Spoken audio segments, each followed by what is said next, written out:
This is the new American Media. Live from the Milky Way galaxy, the solar system, planet Earth, North America, the United States of America, California, Los Angeles to be specific. Hello everybody and happy the unhappy hour? What are we saying? Happy Thursday? Yeah, we're doing something a little bit different today for the unhappy hour. We had special guest Brandon Odell. He was with us, what was it, yesterday? The day before? Oh, the days are just blurring together. But if you missed the shows, you can find them on a whole bunch of different places. I'll tell you where to do that in just a second. But Brandon was on our program for Strictly Browns, talking to Cleveland Browns about the upcoming draft and the offseason moves that they've made. And so that was a couple of days ago. And we're going to bring in NBA scout Zak Baris. We're going to talk about the Cleveland Cavaliers getting the draft pick from the Lakers. So for the first time in a long time, Cleveland fans could legitimately root for the Los Angeles Lakers because the way that it worked out from a trade from beforehand, if the Lakers make the playoffs, the Cavs would get that draft pick. And specifically, we get to trade the Lakers our last pick of the first round that we have from the Miami Heat to get into, what is it, pick 16, 17, something like that. Because they made the... Anyway, long story short, the Cavs get an extra draft pick. So it's like we did something good yesterday when the Lakers made the playoffs. And then they fired Coach Byron Scott. They're talking about bringing Mike Brown back in, and we want to do a playoff preview. So instead of waiting till Friday when we normally do the unhappy hour, we're going to do it today. By the way, if you are not following us on Twitter, we're at American_media_. Talk about a lot of Cleveland sports in general. Liberty-related issues, civil liberty-related issues, privacy issues, First Amendment issues, Second Amendment issues. We get into a lot of politics and freedom-type stuff, you know, where you just want to be left alone. That's kind of the stance we take when it gets into the politics of things, as far as what we do at the New American Media. We try to just, you know, kind of libertarian. You know, you do your thing, I'll do mine. Stay out of my business, I'll stay out of yours. Just don't force your will on me kind of stuff. So if you've never checked out Agree to Disagree shows, please do so. And I think we have 277 interviews, videos, and radio archives over at youtube.com/The New American Media. So if you get the chance, please click subscribe to that. Whether you're into our sports or our politics, or you'll stomach the sports if you can get to the politics, or stomach the politics just for the sports, that's fine. I mean, come on. Nobody has to agree with everybody on everything. You know, I know a lot of people that are rational politically, but they're Steelers fans. Don't even get me started on that. You know, but I know plenty of Browns fans that don't understand the problems going on in our country. So, you know, the point is, let's have a conversation. The show's called Agree to Disagree, the other one, because we should be able to have a conversation. I don't need to sell you what I'm, you know, you don't need to buy what I'm selling. I don't need to make a sale. I don't need your commission. I don't need you to convert to my side. You don't need to become me. But we should be able to talk about tricky issues. And there's a lot of tricky stuff going on in the world.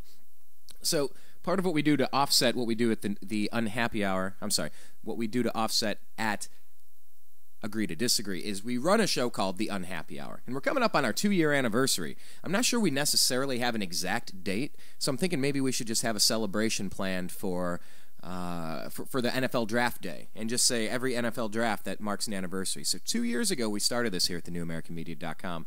So if you get a chance, check out our homepage, thenewamericanmedia.com.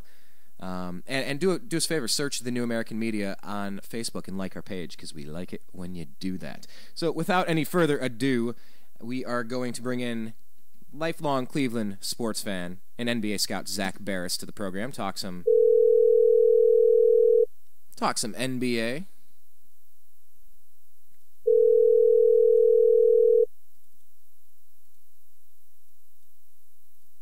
Hello? Good morning, Zak. You're live on the air. How you doing, sir? I'm all right. All right. That's very convincing. Yeah, well, I need to think about it for a sec. But hold on, there's a siren in the background. This is Hollywood, so hold on one sec. Well, as long as the siren isn't there because of something you did, then. Well, apparently there's a bomb threat at Hooters on Hollywood Boulevard. What? Hang on. Are you serious? I swear to God, Hollywood Boulevard's all closed off right now. Because of a bomb threat at Hooters. Yes, bomb threat at Hooters. I don't want to make jokes about. I don't want to make jokes about bombs or anything this close to all that garbage that happened. But really, at Hooters, there's about 30 jokes I could make right there, right now. Yeah, I can't even make this stuff up. Okay. Okay. Well, I guess if you eat there as much as you do, I mean, I don't know. I think I've eaten there once in my life, but getting back on track. Anyway, and enough about Hooters. But there's three major stories, Zach. Welcome back to the program. By the way, for anyone that wants to check out Zach, he's a lifelong Cleveland sports fan, NBA scout. He's on Twitter at Baris. That's ZBARIS. I'm going to split this up into three quick parts here. Obviously, I want to do a quick little playoff preview in the NBA. Talk about the Cavs getting that extra draft pick, and then the Cavs firing Byron Scott, and rumors that Mike Brown will be coming back in. What's the shortest of those three that we could start with, Zach? Basically, the Cavs firing Byron Scott. Okay, that's actually, yeah. I mean, if we're going to discuss all three anyways, we'll discuss Byron Scott first. But Byron, I've known for the coming weeks now that Byron was going to get the axe. It just seems like he almost lost control of the team, and the fact that it looked like they weren't even trying. You know, I didn't watch a ton of Cavs games. I've been more focused on teams making the playoffs, doing advanced work over the past couple weeks. So, I mean, I had been watching the Cavs in and out periodically on League Pass, but, you know, it looked like they were literally just tanking games, you know. I mean, I understand they were injured and stuff, but Scott's rotations didn't help. You know, they blew 4 20-point leads this season, you know, which is unheard of. You know, I think they lost 3 of those games, 3 or 4, but, you know, it was just unacceptable. And Byron seems to always lose control of his team in the front office in the third year, you know, wherever he's coached. I mean, I believe he was in New Jersey for 3 to 4 years.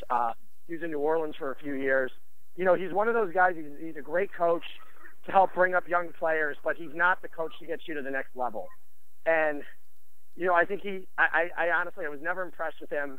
I think his first year here, he came walked into a really bad situation.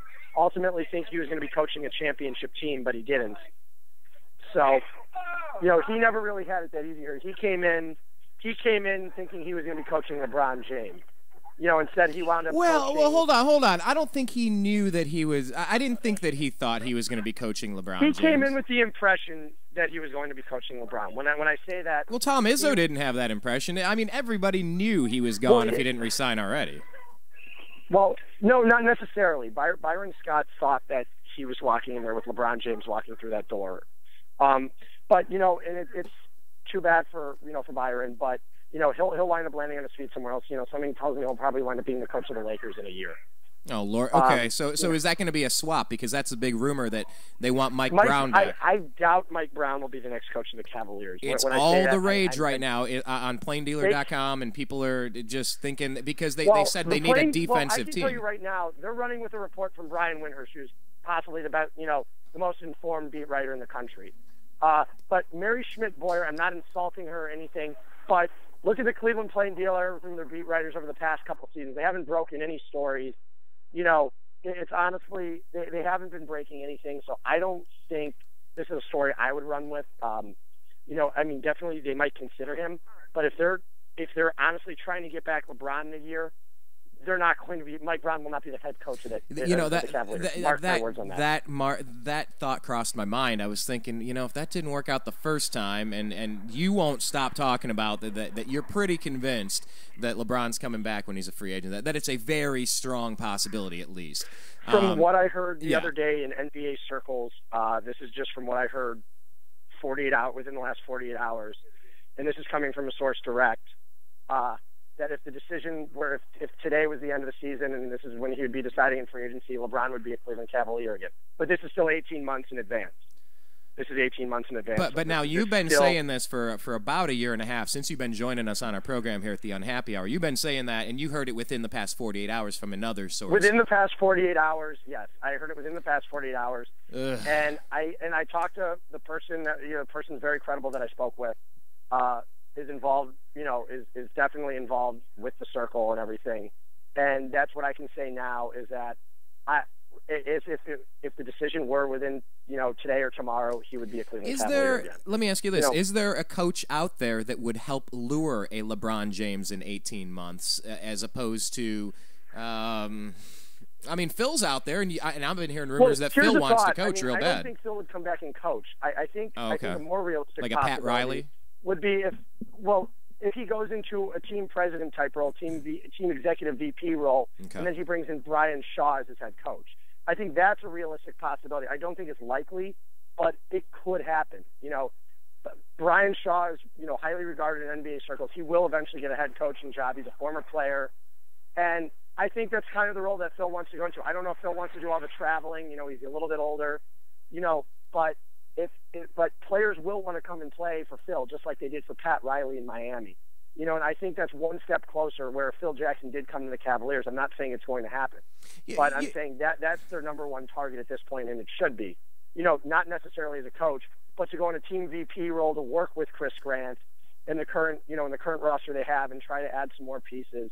Because basically, if Phil Jackson's there, players will want to come. The guy has 11 rings, and so that's what you try to do. And Brian Shaw, I think he would do a nice job with the Cavaliers. Let me back up to something you said real quick, because after Phil Jackson, Brian Shaw is a question mark possibility. I'm sure there's another option or two that's on your mind. I want to get to that in a second, but we were talking about Byron Scott, and you said, they tanked. It looked like they were tanking games. They weren't playing for him. I mean, when your team is bad, though, in the NBA, don't you want to just tank these games and get the best draft pick to get better? Here's the thing: is the players don't want to sit there and tank. The players aren't trying to tank. Don't forget, these guys are all. Most of these guys on the Cavs roster are free agents. They're trying to get their next contract.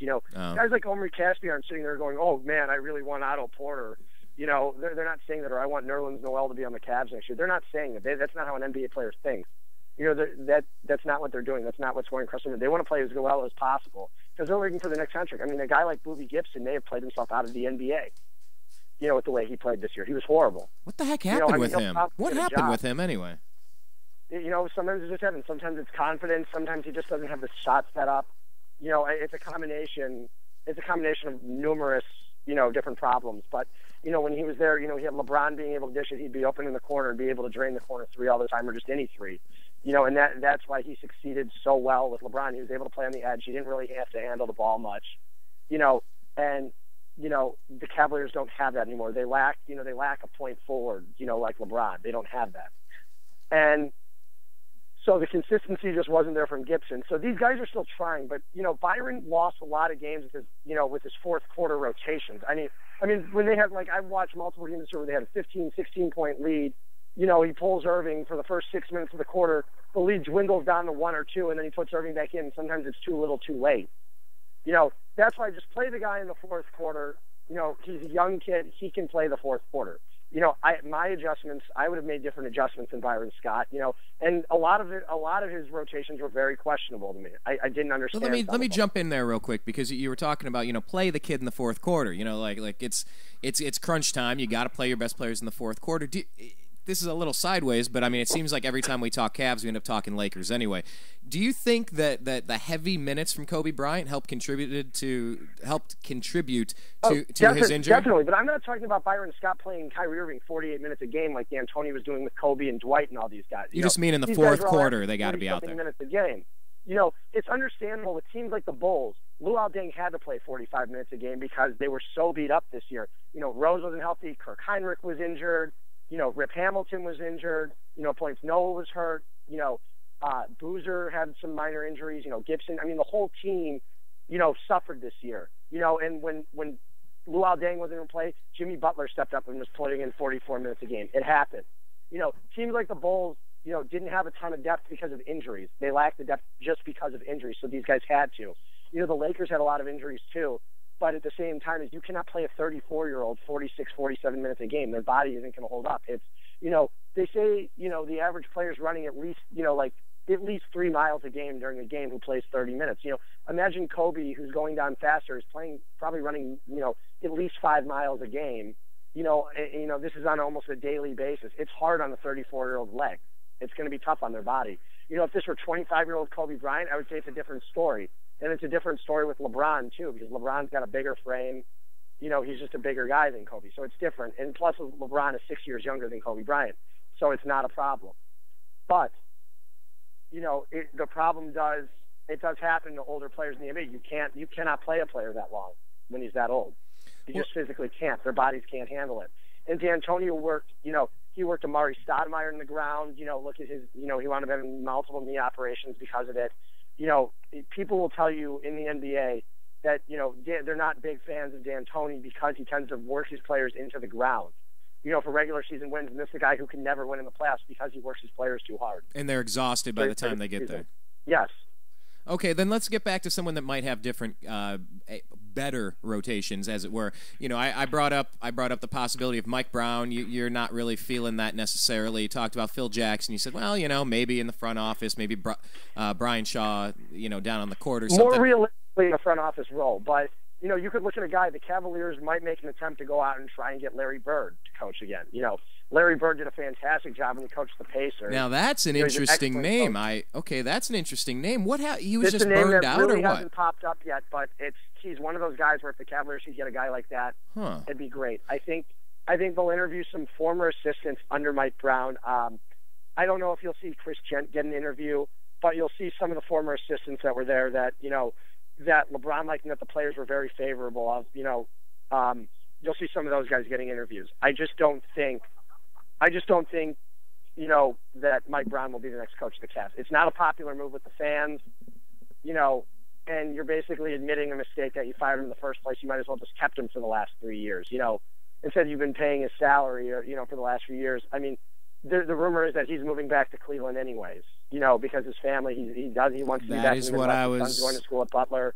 So that's what I was just reading on Plain Dealer right now. I was just doing the show prep. Everything I've heard, though, is that Mike Brown, you know, he came out here. He's not a SoCal kind of guy. You know, he's going to be back in Ohio, most likely. I mean, it wasn't guaranteed that he moved back to Cleveland, but his family is familiar with the area. They liked it, and it's peaceful back there. So, you know, I was just there last weekend. You know, I'm heading back there tonight, and you know, it's honestly, it's not a bad place. You know, I used to brag on Cleveland all the time. I was back there last weekend. Downtown had a lot going on. I'd rather be in downtown Cleveland than downtown LA on any given night. I'll say that. You prefer their Skid Row to our Skid Row? I mean, downtown Cleveland was clean. There's a lot of nice restaurants, a lot of stuff to do. I was actually really, really surprised. Now, I like the Great Lakes Brewing Company. I really like that place. I just dig everything that they're all about, that whole little scene over there. And just getting back to being on topic here is, I think the Cavaliers might, you know, obviously try to throw money at John Calipari from Kentucky. I don't see Calipari leaving Kentucky, especially with the recruiting class he has coming in. You know, especially if he manages to sign Andrew Wiggins, they have an almost, you know, as close as you can guaranteed national title. You know, with the Harrisons coming in, with, you know, if Wiggins does come in, you know, they will have an unbelievable team. They've got Cauley Stein coming back. It's going to be, and Alex Poitras. It's going to be very, very tough for Calipari to leave Kentucky. I see the only way that's happening is that the Cavaliers throw $10 million a year at him. You know, or $8 to $10 million a year. That's the only way I think it can happen. But it's still going to be a tough sell. I think Gilbert's going to go and make an attempt for a flashy, sexy name. I don't know if it's going to happen, but I think they will do their due diligence and make a smart hire. And the Larry Bird thing's interesting. It just seems like he got tired and needed to hit that reset, you know? And if you've had basketball in your blood for so long, it's hard to just think that it's gone forever. I wonder if that would be a good hire. He was an excellent coach, though, with the Pacers, too. I mean, he did a phenomenal job in their, you know, with their team, with their front office. I mean, he hit on a lot of nice picks, you know, when they drafted Danny Granger, when they managed to go out and get Paul George, you know, Roy Hibbert. You know, he drafted really well in the middle part of the first round for years, too, in Indiana, which I think it's a big key to do that, because usually teams don't have a lot of success. You know, you're usually not getting an all-star caliber center like Roy Hibbert or an all-star like Paul George or Danny Granger at the 15th pick or the 17th pick, wherever they were picked, you know, right around there. But you're usually not getting an all-star caliber player. Usually you're getting a serviceable bench player at those picks. Sometimes a starter. But he did an excellent job. He's a great talent evaluator. I think he'd be a great fit for Cleveland. I really do. You know what? I think that's a really good segue. Let's pause for station identification here on the TNAM Radio Network. We're going to come back. I want to switch gears real quick because we're going to split these shows up online into 3 different segments here. We're going to get to that. So if you are not following us on Twitter, we're at American_media_. Go to youtube.com/The New American Media and click subscribe. Search The New American Media on Facebook. And Zach can be found on Twitter. He's at Z Baris. That's ZBARIS. I want to talk about that. You were saying, you know, mid to late first-round pick, and how do you get somebody good out of it? Well, the Cavs just did something good by not doing anything. The Lakers make the playoffs. Cavs get a draft pick. I want to talk with you about that on the other side. This is Brian Engelman here on the Unhappy Hour. You are listening to The New American Media.